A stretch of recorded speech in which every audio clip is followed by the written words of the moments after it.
When I'm with you, I don't wanna be with you.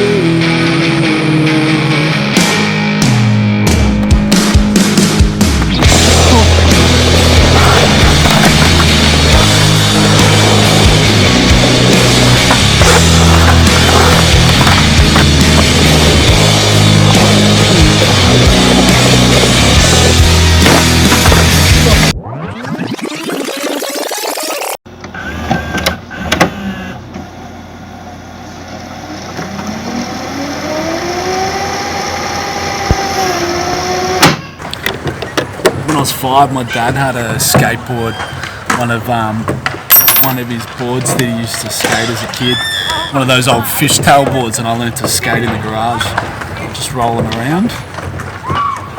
Now now it's one of those things, me and my little brothers, I got 3 little brothers, and it's one of those things that we all kind of connect around and it's a bit like a lifestyle, I guess.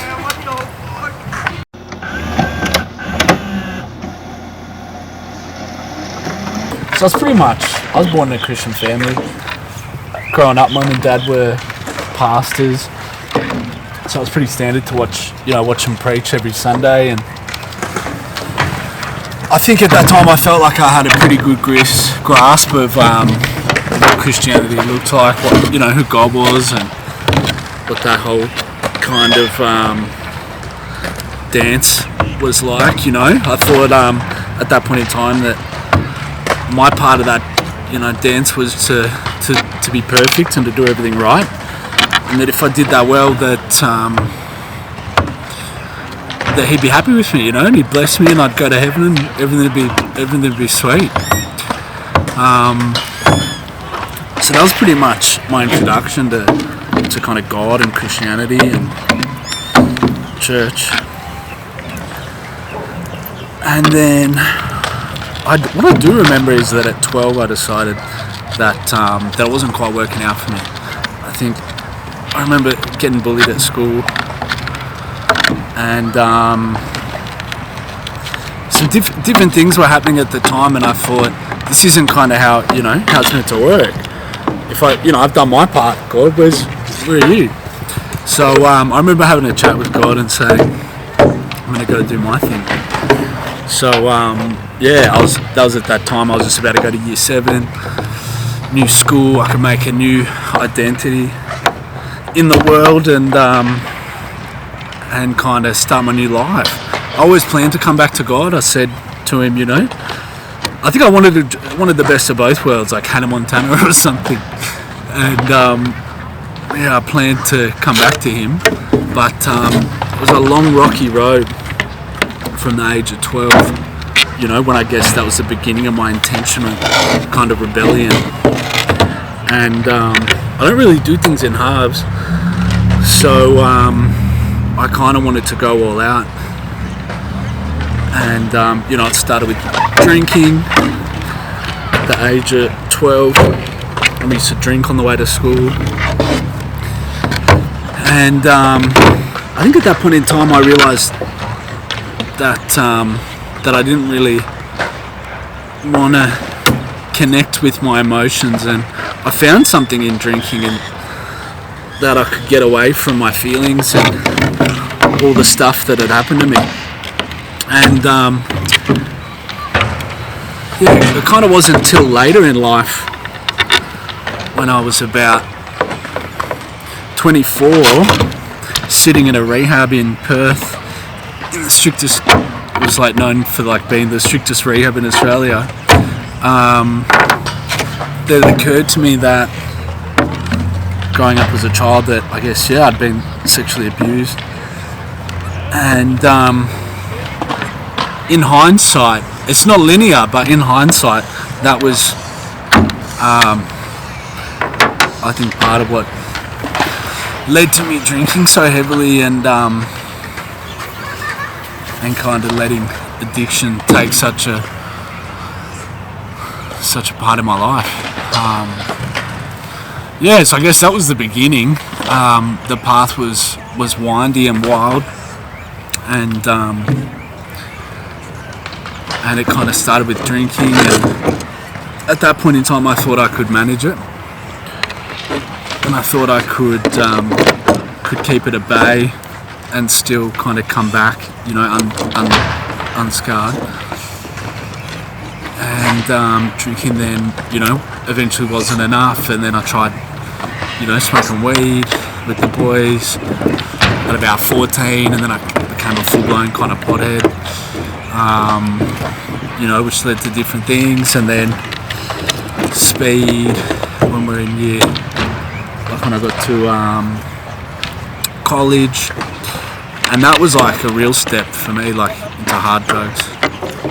I remember that being a real kind of conscious choice that I was crossing over past where I thought I would go.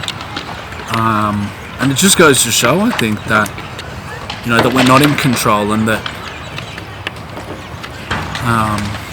yeah, but anyway, I was fortunate enough, you know, to find meaningful work. When I got out of college, I fell into real estate. And at that point in time, I was, you know, the drinking was getting out of control, and I was starting to experiment with like MDMA and a bit of coke, I think. But yeah, real estate really was such a blessing, because, you know, I found something where I had to be straight to be good at it. So I couldn't be drinking all the time. So I just put my all into that. I think that became a really good distraction for all the pain of, you know, the childhood trauma, the trauma that I experienced from things that had happened to me. And so I put my all into that, and that it was a drug in itself. You know, I became a workaholic, and my identity became in my success, and everyone kind of applauded it. And that worked until the success wasn't enough, and I needed more. And I kind of got to a point at like 20, 21 where I felt I was successful enough that I could kind of let loose and kick back a bit. And I started drinking again, started doing coke quite often, and you know, I got to a point that I would use a lot drugs on the weekend, and it was getting to a point it was starting to mess with my mental health. I found myself starting to lose grip, and one night I seriously hurt myself. I took a razor blade and opened my arm up, and yeah, at that point I think it was pretty clear that things weren't as good as they looked on the outside. As yeah, they weren't as good on the inside as they looked on the outside. And yeah, I think at that point everyone else kind of realised that I wasn't doing so well, and that my mask wasn't holding up, and that was probably just the beginning of an unwinding journey. You know, of my life kind of slowly but surely like deteriorating from you know, from being on the kind of coalface of my profession. You know, I was kind of up there winning awards and kicking goals, and then it was a slippery slope to kind of landing me into rehab at 24.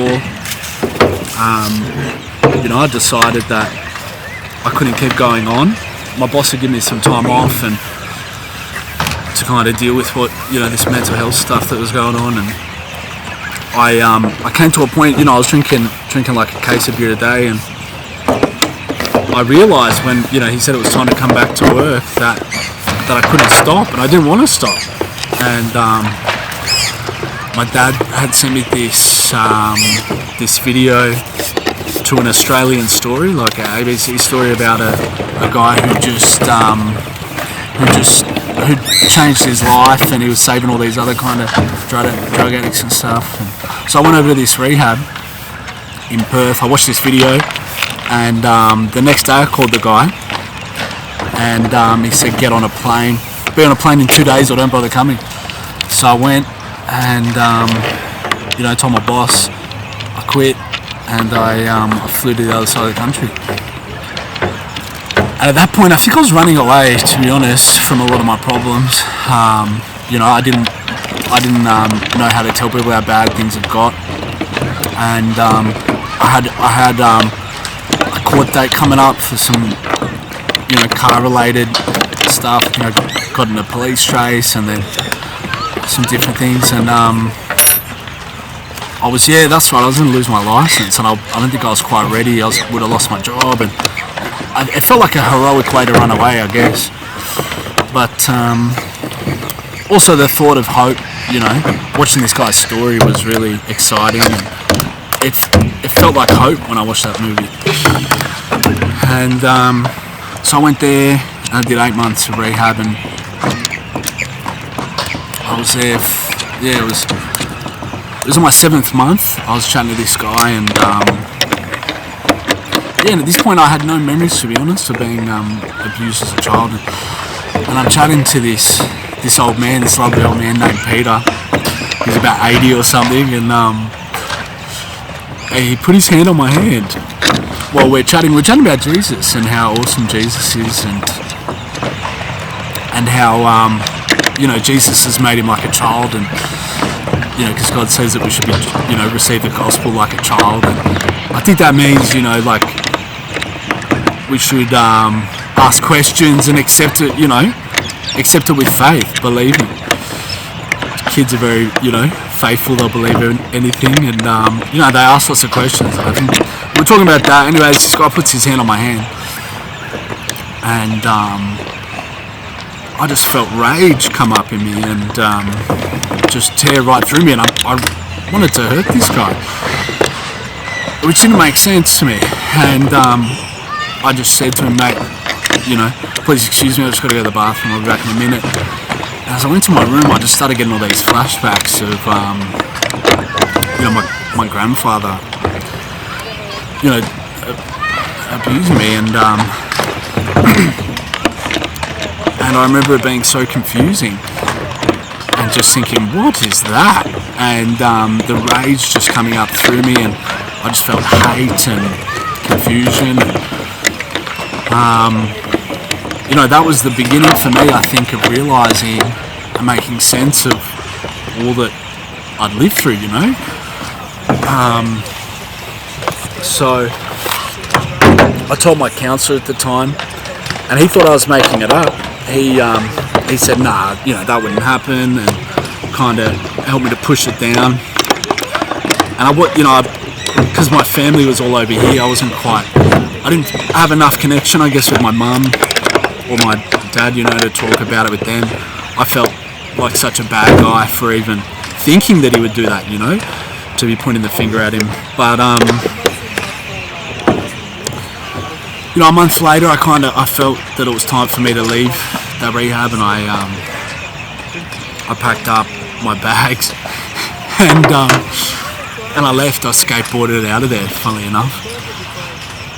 And maybe I was running away again, I don't know.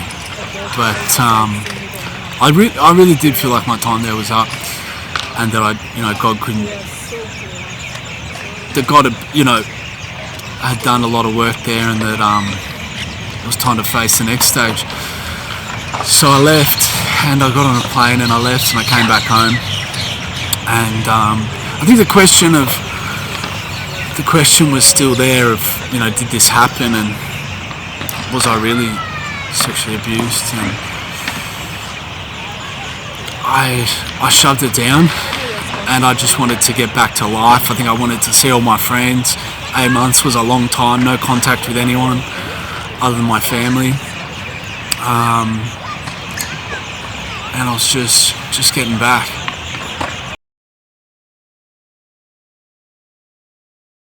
So I flew back to Canberra 2018, and I was feeling pretty good about myself. I put on some weight for the first time in life, having all that time off the drugs, and finally eating well, not working so many hours, and I came back looking great, but internally I was confused and still very lost. But with these crazy high expectations, I think everyone expected that I was fixed and I was good, and I felt I had to live up to that, that expectation, and be perfect again. And so I went back and found a job. I was really blessed. I got a job, high-paying job straight away, and started hanging out with some rougher people again. And bit by bit, things were looking good, and then very quickly they just slipped way out of control. Started using ice, methamphetamines, which was it was a slippery slope, that one. I remember it had been 2 weeks of using, and it felt like it had only been 2 days. And I went to visit a friend in jail, and he shared his concerns with me. And after the visit, I went and looked in the mirror, and I'd lost so much weight I couldn't even recognise myself. And I looked at the date, and it occurred to me that 2 weeks had flown by. Like, I don't think I'd slept or eaten, and I was just lost. And I think during that time, it was like maybe a 6-month period. I went hard, and I was trying to shove down all those feelings of worthlessness, and I think I was just trying to kill the pressure. I didn't want to. I wasn't. I couldn't handle the pressure of being perfect, and also I had all these questions of what happened to me. What was those flashbacks? Of my grandfather. What did that mean?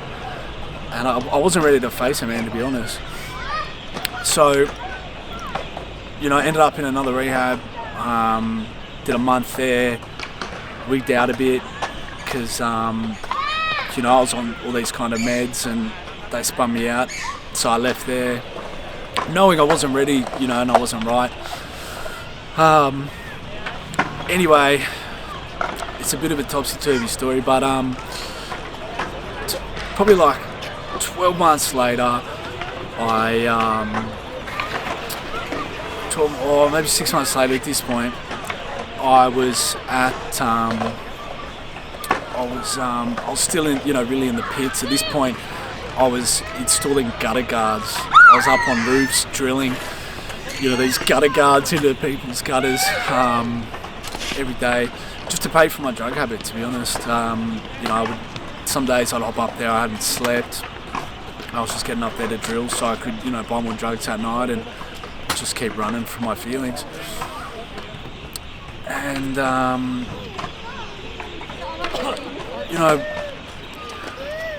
I really want to bring Jesus back into this story, because he was such a constant throughout it all.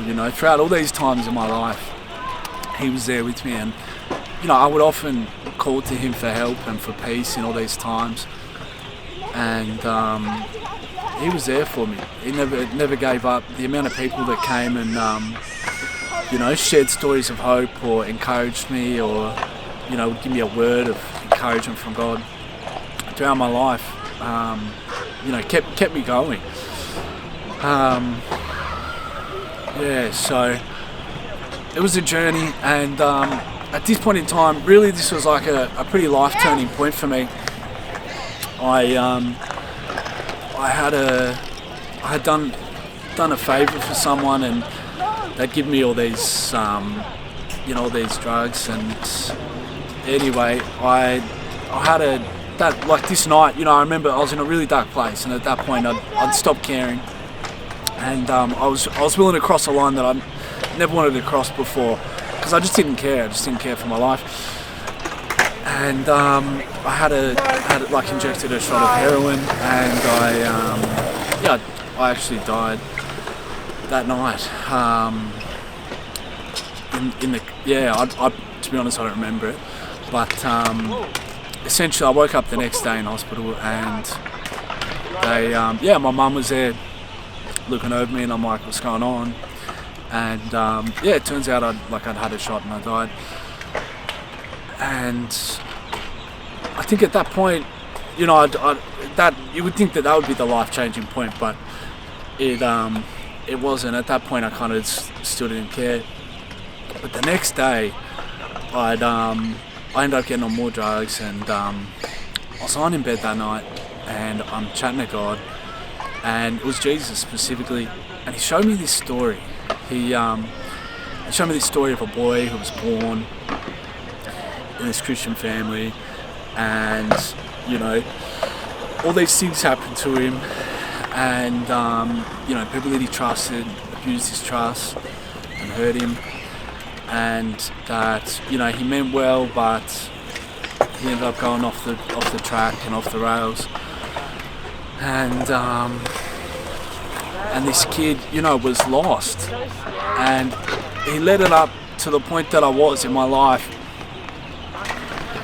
and then he showed me his life, and how they intertwined, and how he lived his life for me, and what he did for me on the cross. And I think what was so significant in that moment for me was I was able to see my life from a third point of view, from a third party perspective, like a bird's eye view. And it occurred to me just how messed up my life had gotten, because being in the thick of it, you just don't realise how crazy things are. And so at that point in time, I just realised, I was talking to Jesus, and I just felt so comforted and so encouraged that his story related to my story, and that he loved me, and that he could help me. I just knew in that moment, for some reason, I just knew that he could save me. Anyways, I remember the next day telling my dad, and he thought I was crazy. He thought I was on drugs, which I was, but yeah, there was a lot of doubt from my family about whether this excitement that I had was going to last and have any lasting fruits. And that was the beginning, man, of hope for me. I went and I came back I went on a holiday shortly after that to Melbourne, visited my brother.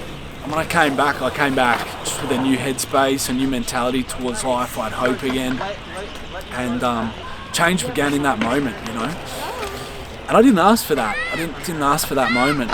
He stepped into my world, and he stepped into my brokenness, into my hurt, and he showed me that he loved me and that he cared. Anyway, shortly after that, I got a new job, off the gutters. I started trying to get off the crack, get off the drugs, and my life started slowly getting better. It was still an absolute mess, and 6 months later, I'm still trying really hard, but it's just not working. And this guy, my dad calls me up, day 3 of a bender, and I hadn't slept, I'm tired as, I'd work the next day. At this point, man, I'm back in real estate, actually. And actually recruitment, but no, I can't remember right. Anyway, and he tells me that he wants me to meet this guy who's had his life changed by God, blah, blah, blah. Anyway, so I go and meet him, and I just felt this urge to go meet this guy. And basically all he told me was that God loved me, that he had a plan and a purpose for my life, and that all the times I nearly died in my life, God was not going to let me die. Because there was a ton of them, that's just a few. There was a lot of times that I shouldn't be here. And he said, God's not going to let you go because he's got a plan and a purpose for your life. And I just believed it. It resonated as truth. And this man gave me a big hug, and it was like God himself was hugging me. And, that was just another moment where God was just calling me back to him. Anyway, so at this point we're this is 2020, still 4 years ago, man.